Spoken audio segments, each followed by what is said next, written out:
Hello, everyone, and welcome to an episode of The Mixing Glass. It's me, John, in the driver's seat once again. But you guys know I can't do it alone, and with me today is a very familiar face. You've heard his lovely voice in some of our D&D episodes, and you might have listened to his podcast, the Bartender Rant Podcast. So, without further ado, let me introduce you to my co-host today, Michael Windsor. Mike, how you doing today? Hello, how are you, John? I'm doing absolutely fantastic. You know what I learned today? What's that? I learned how to push a stroller and walk a dog on a leash. Let me tell you how hard that is. Did you have to push a stroller, walk a dog, and scoot on the cart at the same time? Yep. What a life that I'm God. living right now with the torn hamstring. I had 8 wheels on the ground with a dog on a leash. I am out here living my best life. I'm glad you made it work. I was going to say, if you're the journey.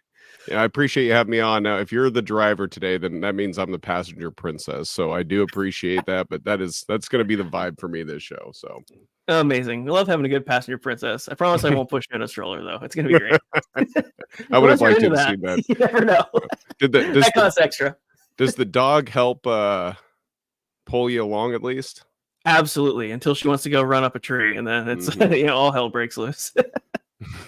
But we do have an amazing guest with us today. You guys know that we like to bring in some amazing hospitality professionals around the country.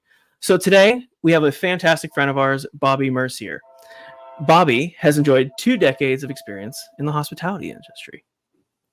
He currently lives in Deland, Florida, where he lives with his wife and family, who keep him focused on his goal of advancing his career in food and beverage through education and dedication. Bobby's career has spanned all facets of the hospitality world, from being a beverage director to running beverage operations for large festivals and concerts. He has traveled the world competing on the national level in cocktail competitions and uses these competitions to further his education by trying out new techniques and making amazing cocktails. Bobby believes that true hospitality comes from making guests feel welcome and at home. He loves connecting with new people and sharing his passion for creating drinks and experiences for every person that sits across the bar from him. But don't let his focus fool you. Bobby is always the first to crack a joke and make you feel welcome, and find a way to make you smile on either side of the bar. All right, Bobby, now that I've put some gas in your tank and fueled you up, let's get you on the show. How are we doing today, Bobby? I'm good. How are you? Doing so good. Isn't it weird to listen to your bio read out loud to you while you have to wait? Yeah, it's even more weird when I didn't write it, and I think the last time I used it was like 3.5 years ago. Perfect. Well, I'm sure it's 100% accurate, just like every resume someone drops off at a bar looking for a new job, right? Nothing's changed. Absolutely. It's all real. Yeah, it's all true. We definitely didn't lie about any of it. It feels really great. Oh, fantastic. Well, I know that we like to start the show with an icebreaker, and I know that you brought your 20-sided die with you today. So why don't we give that bad boy a roll and see what we get? All right, here we go. I got a 10. I got exactly medium, which is fitting for me. Right down the middle. I love it. Bobby, what's your biggest pet peeve? Now, this can be personal pet peeve. Yeah, this can be bar pet peeve. I feel like you're probably going to get at least 1 or 2 here. Yeah, I got a lot. My biggest pet peeve. All right. My biggest pet peeve is being in like a public space, like that could be the grocery store or like a theme park, and just being completely oblivious to the people around you. Like, you're in a public space, so like being in the middle of the aisle, I don't know. I hate it. I think probably my wife's biggest pet peeve is that she has to listen to me complain about that, because like when I'm out with her, I'll quietly, she'll hear it. So it's the forever curse of working in the industry. It's right. Just like move over a little. Like we're all. Yeah, like you can get road rage in a Walmart shopping aisle. Yeah. It's funny. We were three quarters down an aisle today, and I stood there for, it felt like forever. It was probably 12 seconds. But there were just 2 people side by side all in the like on the same side of the cart, just going back and forth. And then there's another guy waiting to come through, and then a person behind him. And I went, we're just going the other way. And no one said corner in a grocery store either when they're coming out of those aisles, right? Not a single behind. It drives me crazy.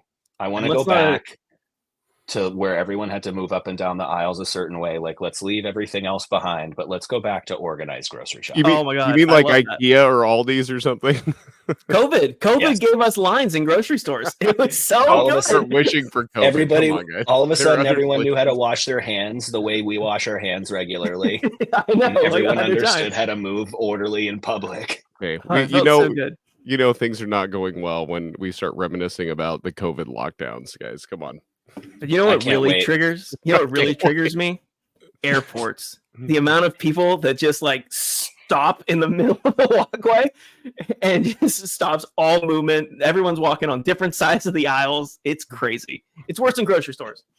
Yeah, that's the airports is a great one. I think one time at the Atlanta airport, I couldn't like naturally stop, and I needed to like go the other direction, and I walked like an extra quarter of a terminal before I could, divert and move around instead of stopping dead in the middle, like throwing elbows like 90s rebounds in the NBA, and then just turn in the other direction. Well, Atlanta's chaos too. You only have like 35 minutes to get to your flight. So it's always worse than anything else.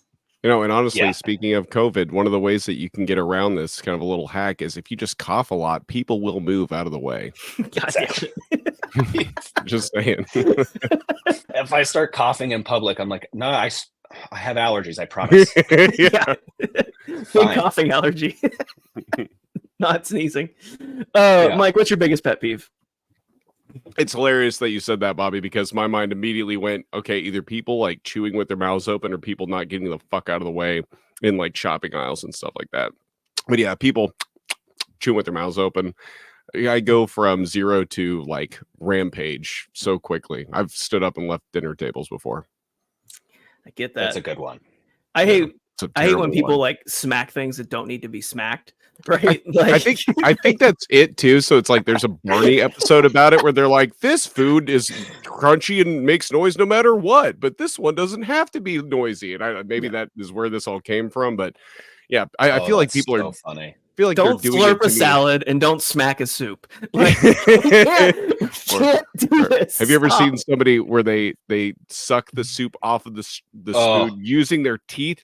No. So then you get the slurping this episode for me. and you get the teeth scraping across the spoon, which is just a lovely combination. I'm getting upset. All right, what's yours, John? What's your biggest pet peeve? I don't want to talk about this anymore. I don't know if I can top those today. I think that we work in the hospitality industry. We have a lot of pet peeves because our standards for excellence are usually very high, right? Because we want to provide great experiences for guests. There's a lot of little things, but I think my most recent one is when you're working on a project and someone comes up to you and tries to take it away from you because they don't want to figure out what project they should be doing, so they try and take over yours. It's like, no. I've got this. I'm cleaning this. Why don't you go and clean anything else? That'd be really great. Yeah. Yeah. That's where you use your little horn. Just use your little horn, honk at them, get them out of there. Oh yeah, the little horn on my new scooter. Yeah, it's great. That was a pretty good gift that you got. Yeah, well, my staff really cares about me. They're certainly not here for their own amusement. Yeah, I was gonna say they either care a lot about you or they have a great sense of humor. That's one of the two. It's true. It can be both. And knowing John, it probably is both. It probably is. You're not wrong, and I'm glad. All right, enough about that, Bobby. We're here for you today. So we like to talk a little bit about how we get started here in the hospitality industry. Everyone has their own story, their own origin story, right? We talk a little bit about D&D. Every character has an origin story. Well, so do bartenders too. So what was your journey? How did you first get in the industry, and kind of how did you get to where you are today? Honestly, I feel like the beginning of my story is really similar to most of our stories. My first industry job, I was 14 years old. My mom started working when she was very young, and so did my dad. Like that, their parents did that to instill work ethic in them. So they passed that down to me. So I would ride my bike like a mile and a half, 2 miles to this breakfast place at like to get there at 5:30 in the morning and wash the dishes from clothes the previous night, and then crack 1,000 eggs and like scramble them for the line cooks. And it sounds a little like child labor now that I'm saying it, but the state of New Hampshire makes your parents sign a piece of paper that says like, hey, we're going to do this, and you have to work like restricted hours. And I worked there, I don't know, for at least a year and a half, and then moved on to a Mexican restaurant up the street. Yeah, because you were 16 now, so you can actually work. Yeah. Still no car, but the bike ride was shorter by a lot. That's a win. By a lot. And so I worked in that restaurant. It's like Shorty's Mexican Roadhouse. Shout out. Are they still there today? Did you just throw still signs? I couldn't tell. It's a blurry 2-piece signs. What's up? I gotcha. Yeah, they're still open. The location that I worked at is still open, like that I started at. And I, after I dropped out of college, as one does, went back there. And I think the location in Nashua, New Hampshire is still open too. But I worked there. I started off as a host there. I went from, it was a really weird transition from dishwasher to host. And then that's pretty standard though, right? Because if you were coming in with, limited experience and you're jumping to the front of house, that's a great spot to be. Oh, for sure. I don't know how I convinced them to not have me wash dishes is I think what I'm trying to say. Your natural charisma, right? And yeah, sure. So, but at that restaurant for like all through high school, I started off as a host. I went into the kitchen and worked on the line a little bit because I couldn't serve. I wasn't 18, so I couldn't serve alcohol. And then when I was 18, I became a server. And at 20, I was bar backing as far as legally goes, but sure. And then dropped out of school and then went back and then was a key holder in Nashua for a while and then started bartending, like actually bartending there. And was there for a long time and then left and just started, that was when I had that phase of just bouncing around, trying to find the place with the most money. And, and then, I met my wife, now, but at the time when I was 20. So, the bills and all that. Were you guys working together? No, my wife worked in retail rather. Okay. So she's got her experiences with the public as well. She was working retail and I was working behind the bar. And it seems like she would be more sympathetic to you being upset with the people that don't know how to get the fuck out of the way. It's not that she's unsympathetic. I just think I'm 37 now, so that's how long have you guys been together? 17 years. I think she's just probably tired of listening to me complain about the same things over and over again. Yeah, we I've talked about before. Like one of my favorite games to play at a bar is everyone has catchphrases whenever they're in a restaurant, kind of like Woody from Toy Story, where you pull a string. That's kind of what you say. This is one of your catchphrases: is complaining about people's faces. Oh, Bobby, what makes you mad about this space? You're right. Yeah. Pull the cord. But yeah, so bounced around, just needed to find the most amount of money that I could, and kind of followed the money for a while. And then shortly after we had our second child, we moved to Florida, and that's when I tried to leave the industry. I sold air conditioners, literally, like for like wholesale to licensed contractors. So if your AC air broke, conditioners in Florida, that's pretty good. It was okay. I fucking hated it. I hated it. It was as close as you could get to not being in the 9-to-5 grind as you could be while being in it. And I hated it. a new bar concept was opening in Deland, and I met the guy that like really put me on track and changed like the trajectory of my bar career, for sure. What was And it his name's that led you to this guy, right? Because we talk about like those mentorship experiences. Like, how did that relationship evolve? So I applied for this job, and I knew just based on what what they were asking for that I was out of my element. I had never like developed a cocktail from scratch before. I had no, I didn't know what cocktail theory was. So I had like thrown stuff together, right? And it tasted good, like in the same way that like a blind squirrel will catch a nut, or a broken clock is right twice a day. Yeah. I would do that. And I had like, because I had a background in kitchens, like as a line cook, like let's just keep it all in perspective. I had a decent understanding of what tasted good.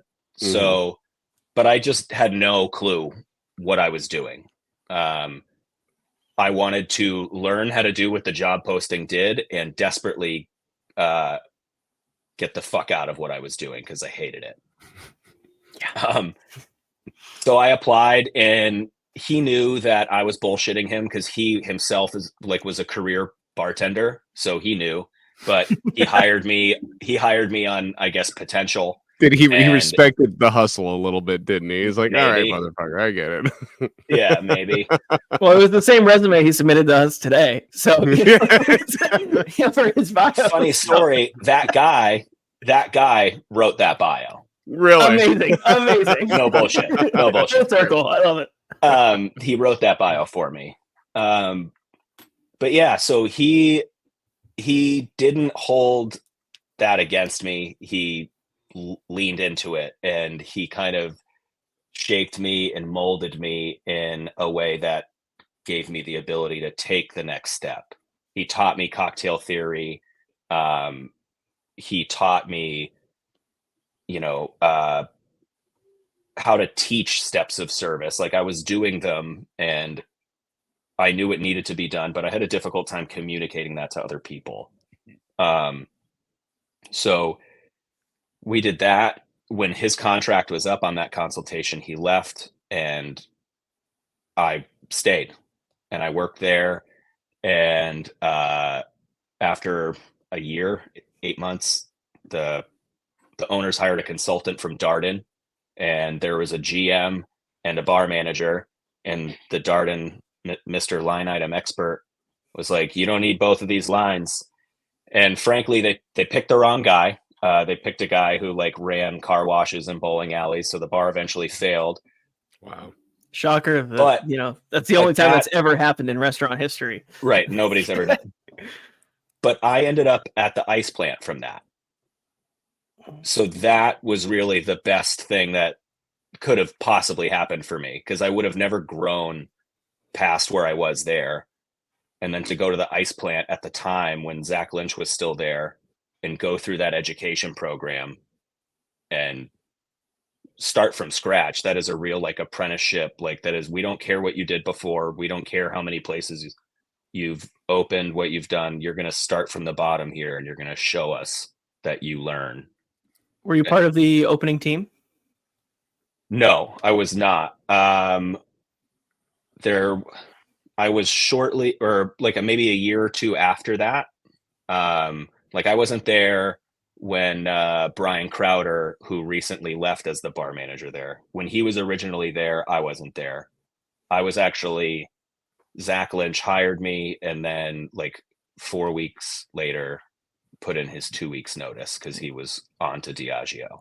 So you talked about the apprenticeship and starting from the beginning there. Let's talk about the bar itself. Kind of explain to people, what this bar is, what they're aiming to do, so that people can kind of understand why the apprenticeship is needed to move up into that bartending role. So the ice plant, they execute, and as I'm saying this out loud, it's I've never made this kind of connection before. No wonder I kind of ended up doing what I do. The ice plant was putting out high volume, fresh cocktails with syrups, not spirit infusions, mostly syrups and juices and creative R&D, and putting them out in mass daily, not temporarily, constantly. When I started at the ice plant, if you sat at the bar, you couldn't order any entrees off the dinner menu. You could only order appetizers and small bites, because the chef, to his credit, didn't want you trying to eat an entree while the bar would be 3 deep. Mhm. So people are elbowing and wiggling through between your seats to order drinks. So it was very busy all the time. And we're talking like, blueberry and cracked black pepper syrup, sage jalapeno. Like there's an army of prep people making these syrups. If your drink makes it on the menu, you've got to be able to turn these ingredients over to these prep chefs who are going to execute all this stuff for you. There's a team that cuts ice. Before everyone had fresh or had clear ice. The ice plant had 4 300-pound block Kleinbell machines, and they were pulling and cutting ice all the time, every day.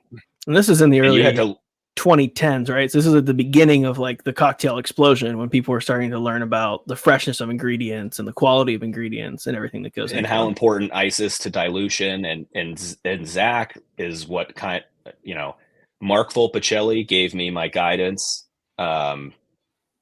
to even be able to be in a position to understand what Zach would teach me, like down the line. If I ran into Zach before this, I would have never understood anything he said. So if you don't mind me jumping in, because I used to be a bartender too. I don't know if you knew that, but Wow, is that what you tell everybody when you sit at the bar, Mike? I bought the Movers and Shakers T-shirt, so I don't have to tell them that. Perfect. But could you explain the significance of Zach Lynch? I can explain the significance of Zach Lynch for me. Anytime I ran into anybody after I met Mark, as he pointed me in the direction of, hey, if you want to make this a career and you want to actually make a living doing this, and you don't want to be stuck behind a bar until 2 a.m. and then cleaning till 3 and 4. Not that there's anything wrong with that. He just was very aware that I had 2 young kids and was married. He was like, Yep. you got to do this, or stay there, do that. It's fine. Mm-hmm. Anybody I ran into after that, they were like, Zach Lynch. Zach Lynch is the guy.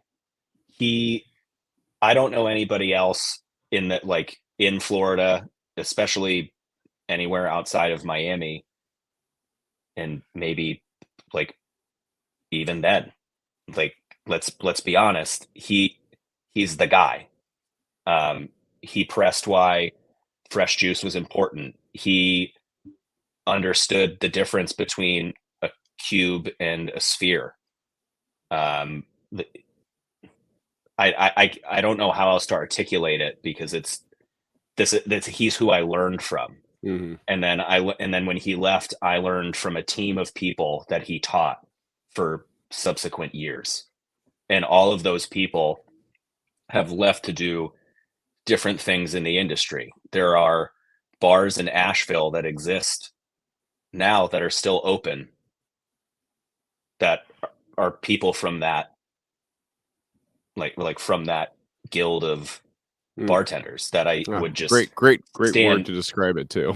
Right. I would just stand there next to them, and they would ask them a question, and I'd just go. Honestly, that's sometimes the best way to learn, is to surround yourself. I mean, we talk about this all the time in the world, but surround yourself with people that know more than you do, sit back and listen, and eventually you become the expert in the room, because they've matriculated all of their information into you just by proxy. There's this guy, his name is Chris Faber. He owns the Times A&W in Asheville. And I have never been more terrified at the time to speak out loud. Like if a guest asked me a question about a spirit, that like if I was next to him, because he'll tell you you're wrong. In front of the guest or privately behind at the end of the night? Sometimes both. I mean, sometimes both. And it's awesome because it definitely makes you think twice. Like you better be fucking sure. So there were a lot of times where I'd be like, actually, I don't know, Chris. So that's gotta be like, that's its own curse, right? Because I'm just like, back to you, Chris. But no, he is awesome. And he like him, Joe Nicole, who did a bunch of things and now works for a distributor. Nick Houseman, who has done a bunch of different things. Been on the show, played D&D with us. Right. Worked with him for many years.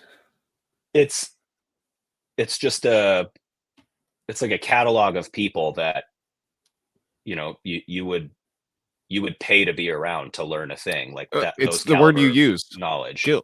Guild. That's cool, and it's cool to see it disperse because obviously I'm not from that part of the world, but it's cool to see that it's trickled out. I did have one more question too. Did you have any cocktails that made it on the list at the Ice House? So close. Ice Plant. Ice Plant. I'm sorry. I told you I'm not from there. Leave me alone. All right. I had. Okay. First of all, Ice Dome. You're in good company because if I had $1 for everyone who called it the Ice House while they sat at the bar that they looking were in, at the menu, looking at the menu with a fucking picture of the building. Okay. Yeah, you're good. The answer would be lots of dollars, like way, like a lot of dollars. I did. I had 2 that made it on the menu. The first one was called Another Roadside Attraction, which was great name for a cocktail. Great name. I can't take credit for that. We don't name them. Trisha does, the owner. Which I think still to this day has helped me be like, I don't really care as long as service is executed right and the guest is happy and the client is happy, then, I'm not precious about cocktails or names. Although if it were up to me, all the names would be very snarky. Like I've got a list, and I don't know. One day I'm going to use one of them. But what would you have called the other roadside attraction? Did you have a name for it? No. So okay. I knew going in. Yeah. No. I knew going in that if it made it, I wasn't going to be able to name it. You didn't even think about it. I gotcha. No. And then the other one, I think the last one, if I can't say for sure if it got published on the menu as the name, but I named this one and it was called the Lolita No. 2. There's a really famous drink, famous at the Ice Plant, the Lolita, and it was either Zach Lynch or his wife. I don't know who made it up. One day maybe have them on and ask them. And so I made I just tried to make a vodka banger that would just kind of rival that drink. So I called it Lolita No. 2, and it made it on, but I don't know if it made it on under that name. Well, I can tell you from having worked there when I moved back to Florida, that's crazy. It's almost 4 years ago now. But I did make several Lolita No. 2s. So your drink stood up to the test of time. And I think that's really a true trait of a fantastic cocktail is that over the years, people still ask for those drinks. So very cool. That's cool. A couple feathers in your cap from the ice building. So that's pretty neat. Ice, ice edifice. So from working at the Ice Plant, how did you get into working at these large events, these festivals, get into bar operations? You learned a lot throughout your years, but how did you make this big jump into running all of these things from behind the scenes? I made it as a finalist to the first big Herradura competition. Again, this was this is probably pushing 8 years ago now, maybe more than that. I made it as a finalist to that, so I won a trip to Mexico. I like, the typical submit your cocktail online, and then if you pass, you go to regionals. So I went to Miami, and I was like, there's no way I'm gonna win. Like, I'm up against 2 other bartenders in Miami, and then a guy who I ended up working with at the ice plant years later. So I'm like, this is never going to happen. And then I won. So then we went to Mexico and had an awesome trip. I did not win. That's okay. You got a free trip to Mexico. That's winning. Bro, we had to do a speed round on a train, a moving train. That's pretty good. Train track. That thing moves this way and that way, all 4 ways. It's like a Wonka Vader. Like a Wonka elevator. Upways and downways and sideways and frontways. Yeah. Speed round on a train. Rough. But then, so the next year when they ran that competition, the agency reached out to me and asked if I wanted to come back and just kind of like, as a, like, look, this asshole did this, and now he's back here. Look what he does. And I went, sure, I'll go back to Mexico. I love it there. Yeah, twist my arm. And so I went, right? And so I went there, and I really did have to work, and it was kind of, thrown to the fire. Like really, like, I went from, never having batched a cocktail outside of like filling a Cornelius keg to do something on draft, right? Which I guess is the same thing, but in my mind, nowhere near the same, to having to batch,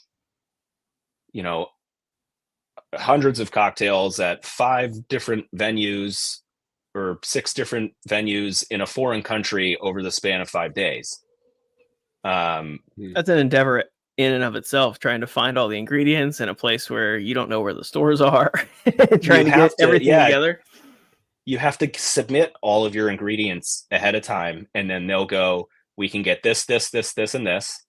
You will have to either bring this from the US or don't bring it and try and find it in Mexico.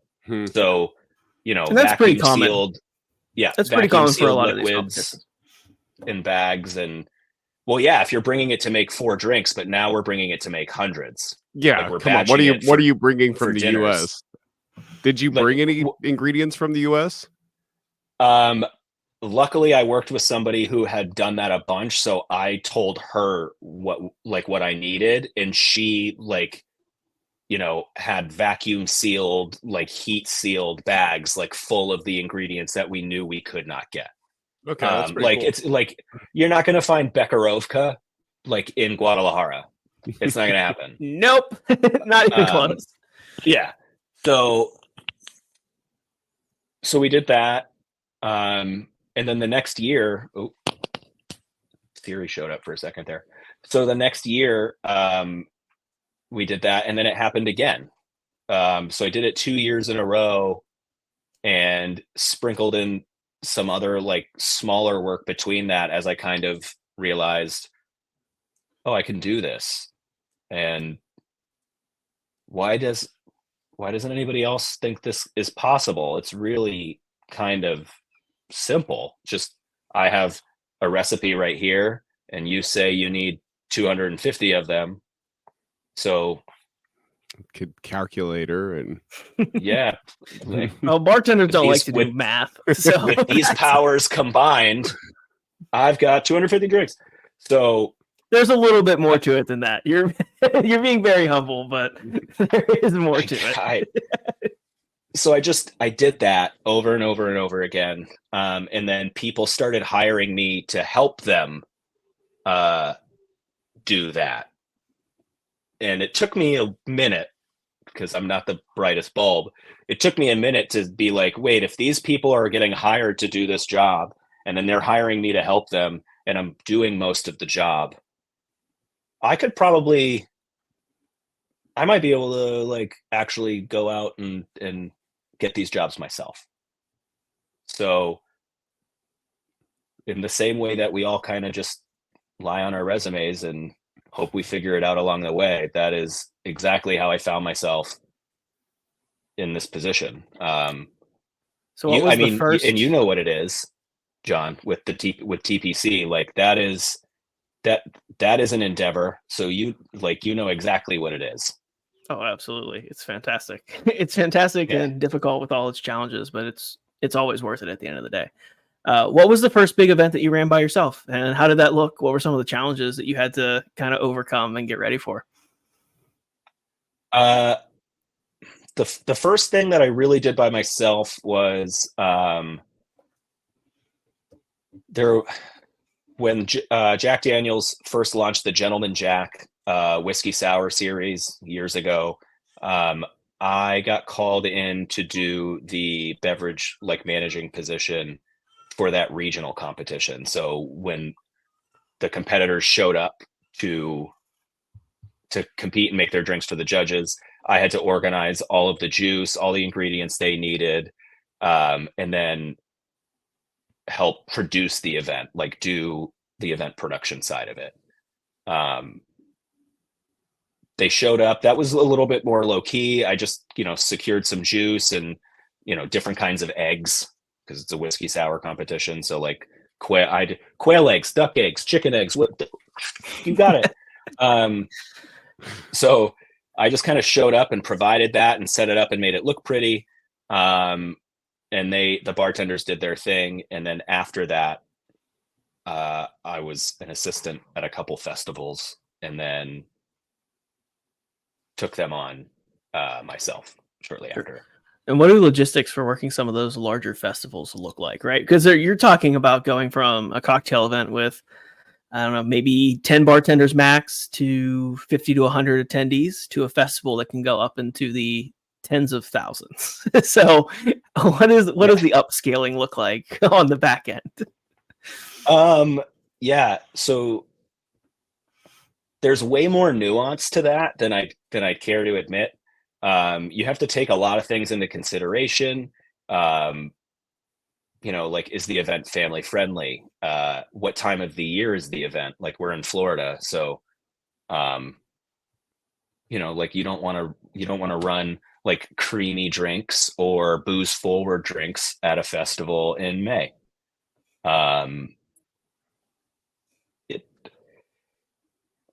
It's a lot of math.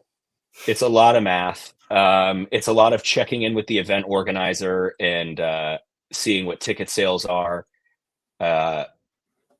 It's having great reps, your local breakthrough rep, to really let you get to the very last second to order.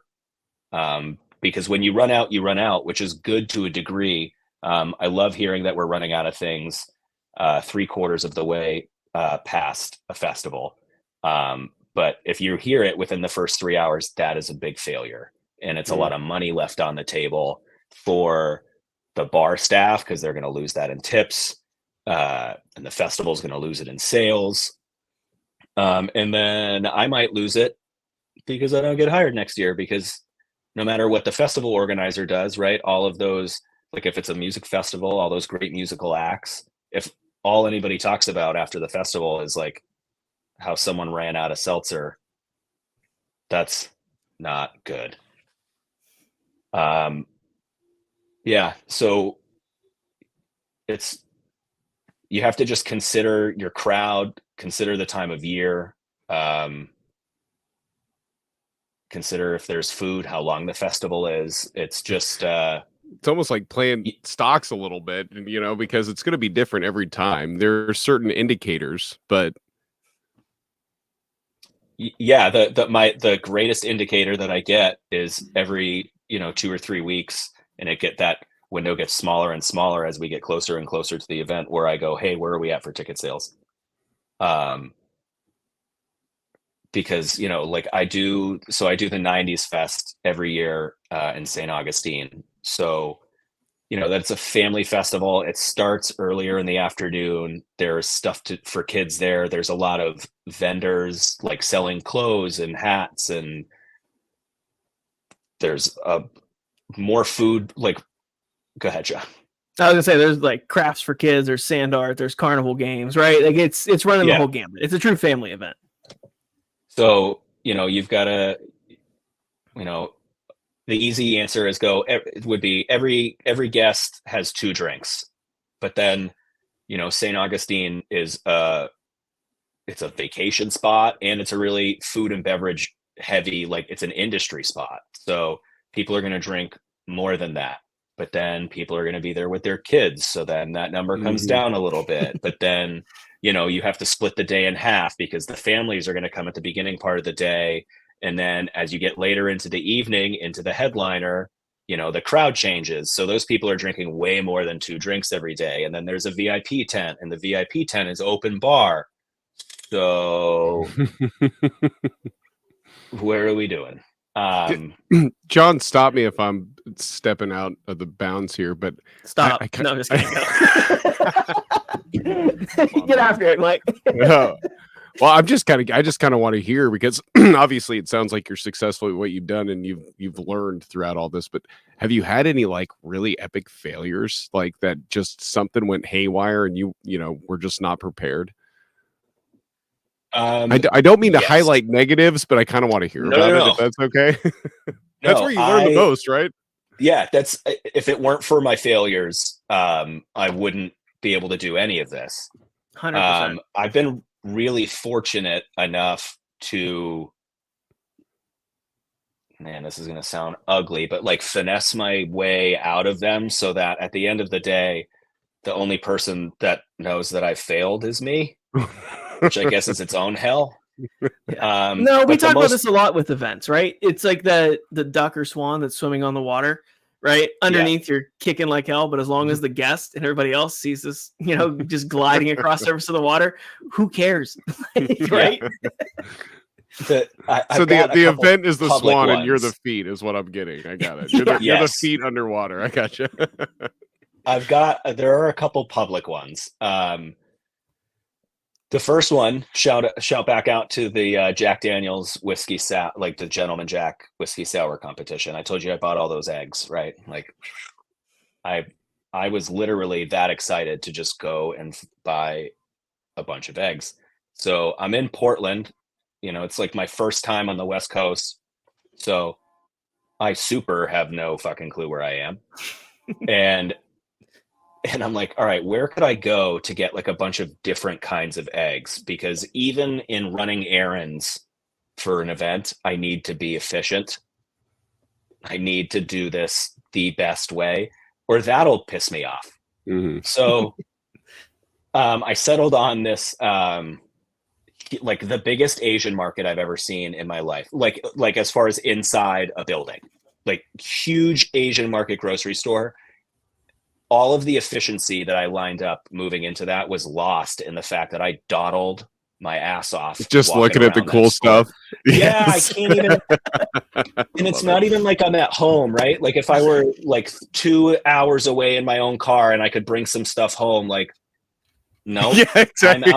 I'm out here for 3 days and I've got the world's smallest carry-on that I roll all my stuff in. Like I don't have room for any of it, but nonetheless, here I am walking up and down the aisles. So now people are bumping into you from behind because you're not paying attention to what you're doing. I'm standing in the middle of the aisle, just like, do you guys see all of this? So I get to the back, and there are all kinds of. There's duck eggs, quail eggs, chicken eggs, and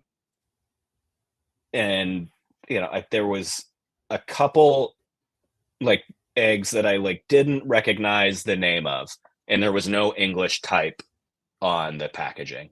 Okay, there's only so many domesticated birds though, so I mean you got to wonder. You would think, however, I haven't made this mistake yet, so I don't have that in my repertoire. I rolled probably a 2 or a 3. Yeah. when it came to the perception and decision making of this next part of the story. So I'm standing there and I'm loading, like we're taught, right? It's a cocktail competition. So there's like 20 bartenders who are going to show up and make their drink.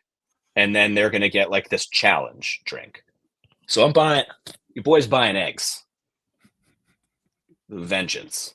So many eggs. So many eggs. How many dozens of eggs? So many eggs. I can't remember, but I had a cart just for eggs.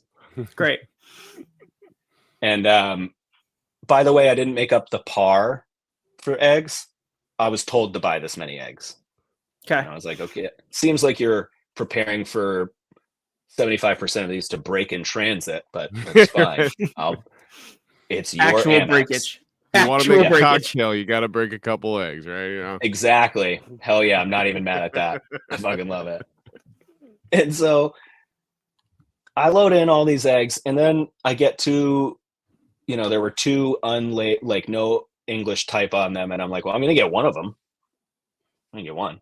Yeah, why not? So I start loading those eggs up, and this really nice man, older gentleman, walks up, and he does not speak English, but he is desperately trying to communicate something to me. And are these gremlin eggs? Is that what this is? I can't even. Oh my God.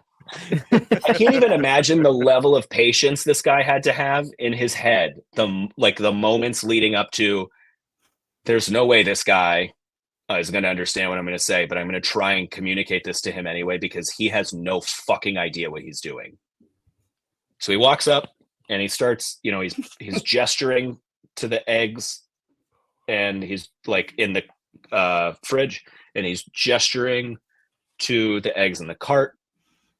And I'm just smiling and listening to him, right? And then he just stops in the way that you would end a sentence that you were telling someone something, and you stop to see if they get what you. So we got to that part of the conversation, and I was like, "Oh, okay, thanks." And as gracefully as he walked in and said what I can surmise later to you is a version of what he said, and then just gone. In and out of my life so fast that I'll never forget him. I'm sorry. I'm getting like Gremlin 80s movie. I'm sorry, go on. So I get these eggs.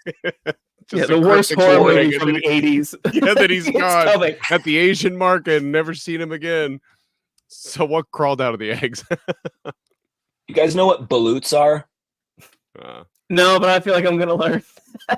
So it's a delicacy in some countries, and it's when the chicken is kind of already in there a little bit. You're telling me that's what I was thinking. That's what I was thinking. So I get I can't remember the name of the arena, right? But it's where the Trailblazers play, and we're up like there's a special bar that's like all decked out in Jack Daniels like stuff. Like this is the sponsored bar. So I'm in the walk-in, and I'm like putting all these eggs up, and like here are all the chicken eggs, here are all the duck eggs, here are all the quail eggs, here are all whatever the fuck this egg is. Mystery eggs. And because who knows? So they get to the challenge part, and people are picking eggs, and then someone walks up to me, and they're like, "Hey, I cracked this egg open, and there's a chicken inside of it. There's chicken inside of it." And I was like, with the confidence of a biologist, I went, "Oh yeah, that happens sometimes. Just throw it away and get a new one." Bro, so that happens sometimes. Somebody in the factory didn't hold the flashlight two up. yolks in an egg. It's just like that. Yeah. Yes, dude. Yeah. That's exactly what I said. Yeah. I was like, yeah. Sometimes you get two yolks. Sometimes it happens. Sometimes you get a full blown chicken baby in there. Yeah, exactly. But also, like that's not how it works, Bobby. Like you have to like fertilize the egg. Like yeah, sure. There's not a person who. There's not a person who's at like at the egg farm who's like shaking them, holding up a flashlight. Yeah, it's like, oh no, this one got a little, it's left out here a little bit too long. Yeah, this one's a balut. You gotta put it off to the side. Yeah, put this one over with the other stuff. So Just let So let it hatch. We'll have a new egg layer. With all the Exactly. ignorance and confidence of an idiot and an asshole, I just went, yeah, it happens sometimes. Just go grab another one. When I tell you this person grabbed a total of 3 eggs, so then I went, okay, cool, let me go grab one. So I grabbed not one of those and gave them a duck egg.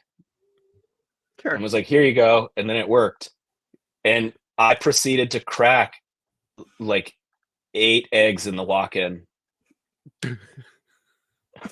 And yeah, so that one, I don't know still. I think I like blacked out like Will Ferrell when he debated the Raging Cajun in Old School.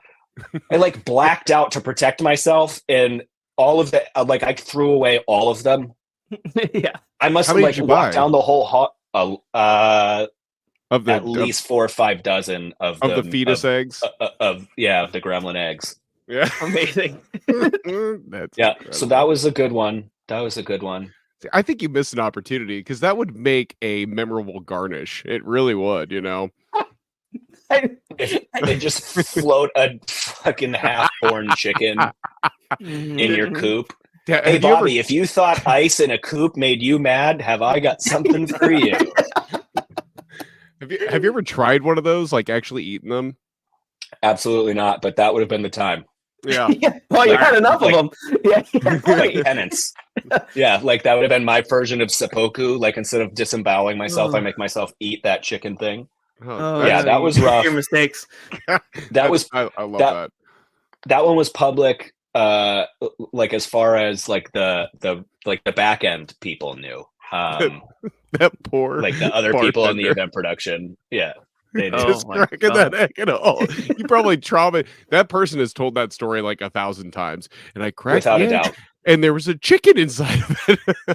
And then this asshole told me to do it again. Yeah. We got a bad carton. That's all.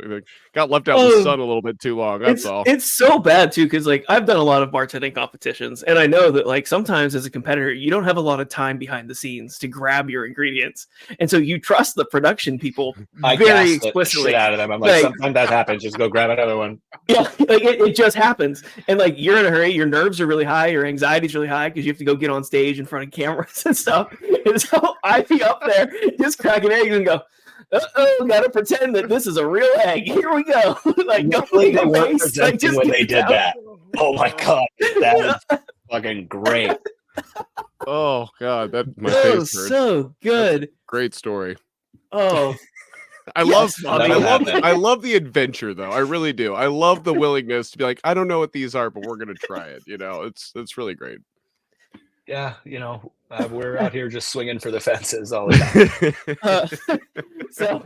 So somebody like you, who would be doing these events for the first time, what are like 1 or 2 pieces of advice you'd give to somebody who is doing their first like bar operation side? Don't get eggs that you can't read what they are. Yeah, make sure. 3, but that is obviously one of them.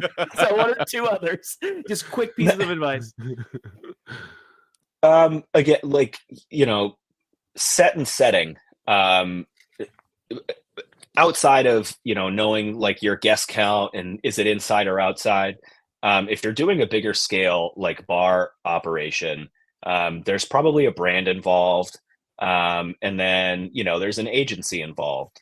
So at the end of the day, you can't be precious about your cocktails. They do hire you to give you these drinks. They hire you because they know that they need someone to give them to them, but you can't be precious about them. If they turn around and go, hey, I don't want this, I need something else, you need to be willing to just drop that and move on to the next thing. Yeah, it's about the brand.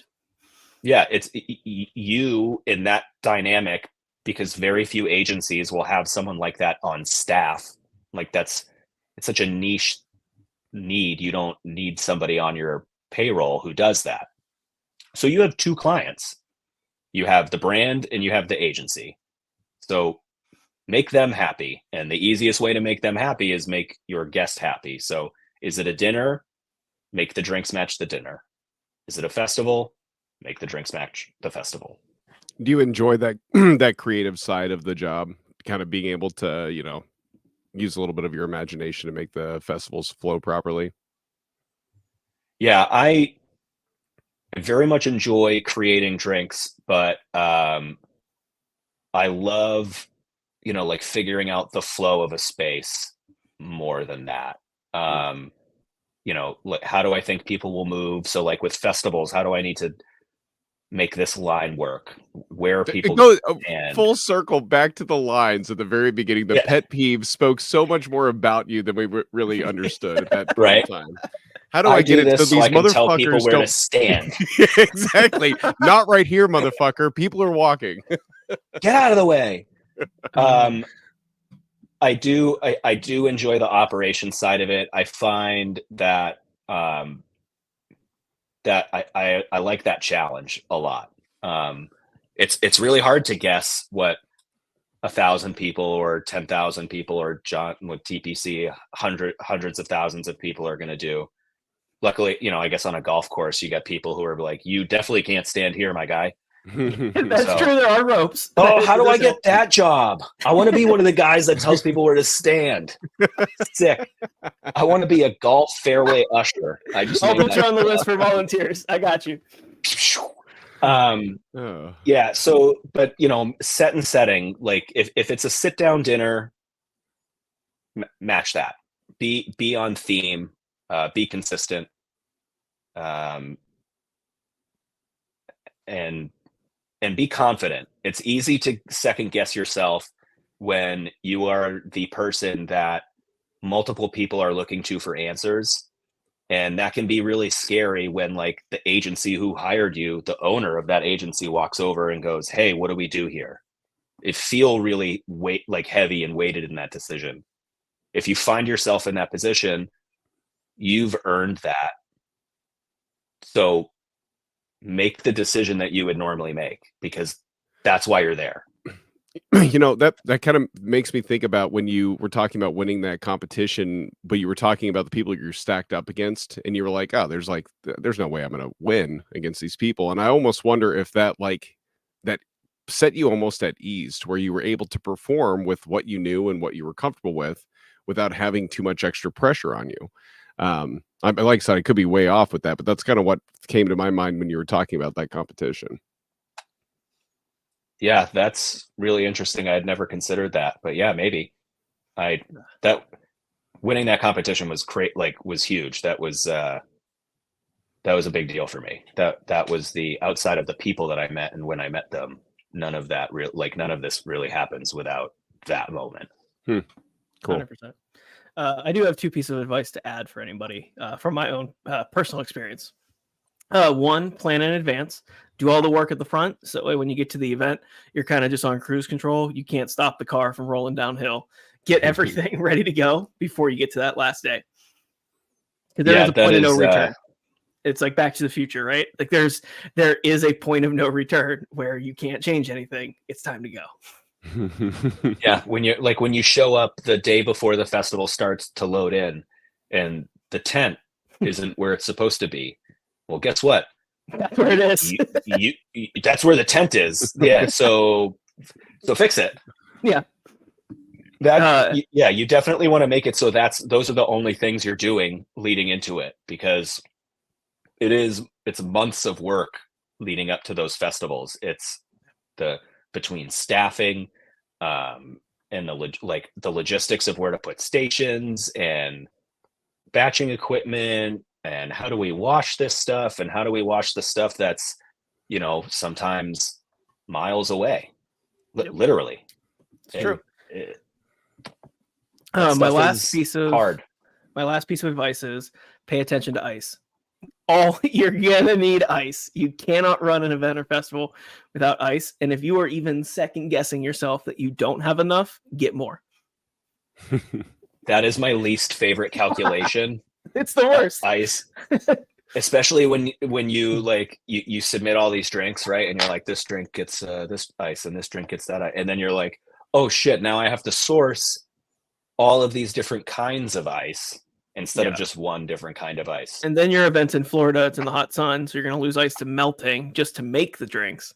So think about ice. Put extra thought into that if you're getting into large event and bar operations. I wish I had his business card handy. The ice company that we work with for 90s Fest and the Blue Crab Festival, these guys are amazing.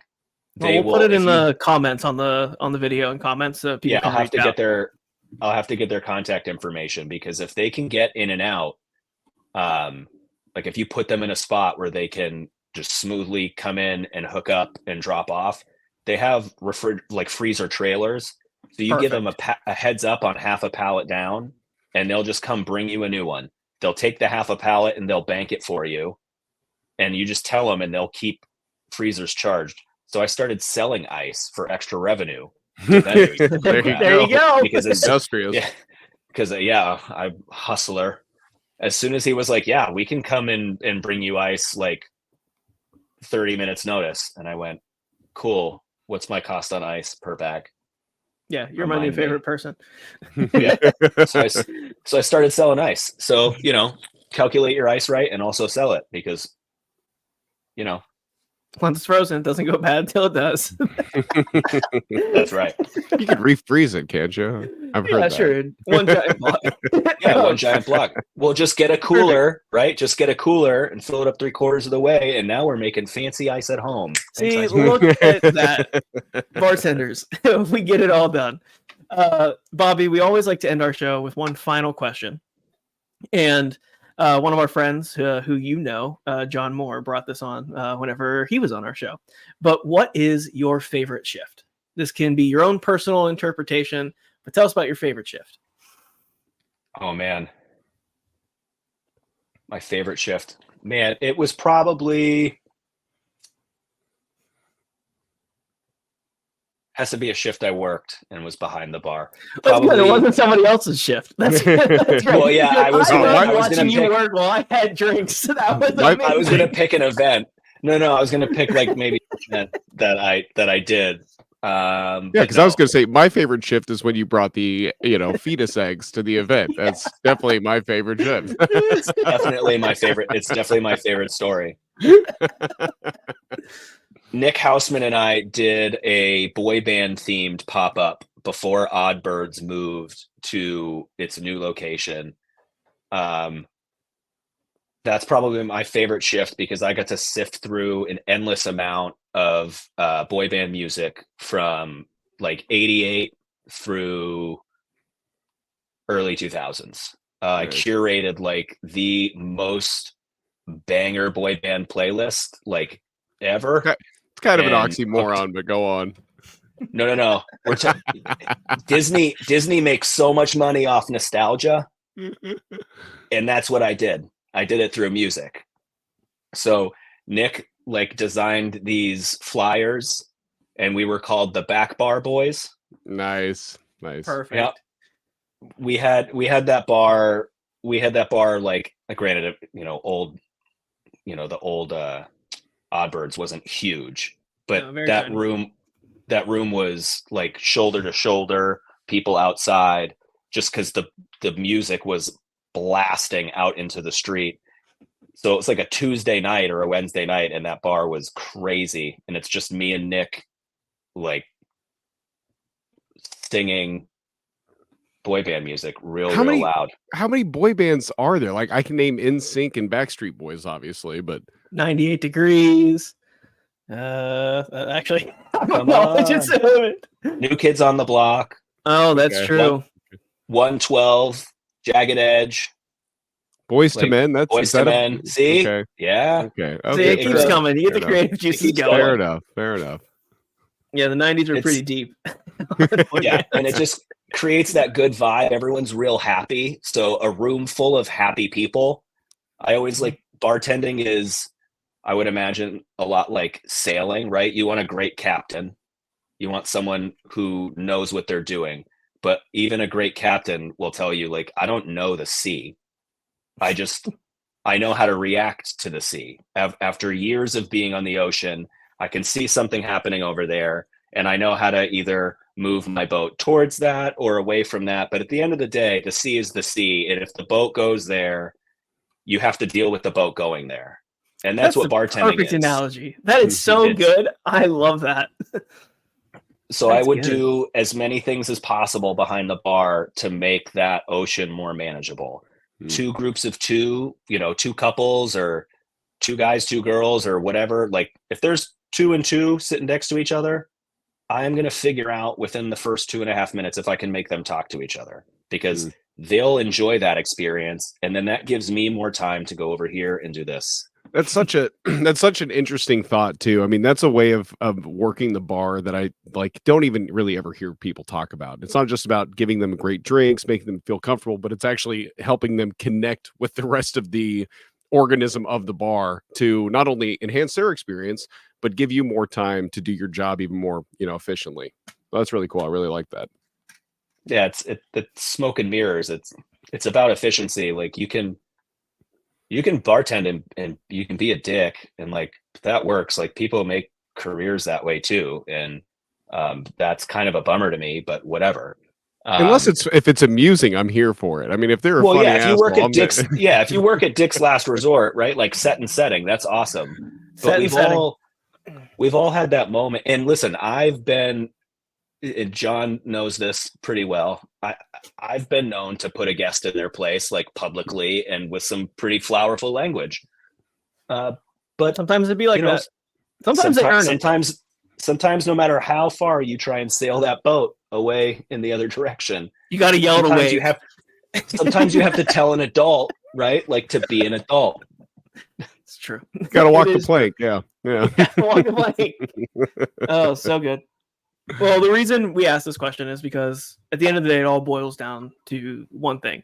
The people that we care about, the people that we're around, our family, our connected unit, whether that's you and Nick Houseman listening to the 90s music and having a great time and creating experiences, or somebody else doing what they love. It all boils down to those moments together that we share. And that's why we do what we do.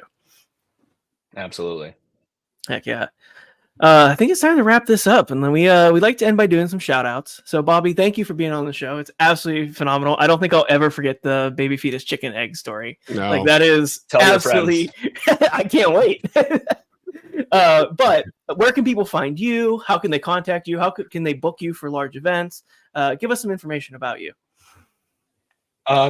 If you're looking for me, you can find me on Instagram at Bobby Bevnaps. Because steps of service are important. Put Bevnaps out on people that you greet, so I don't walk over and say hi to them twice. And then, how many times have you rehearsed that? That little spiel. I don't know that I've rehearsed it, but I feel like I've said it enough now that it's just like like you pull the cord, and that's one of those things. That's one of his. There's a snake in my boot. Exactly. If you want to book me for large events, you can find me there. That goes, that's the best way to reach me.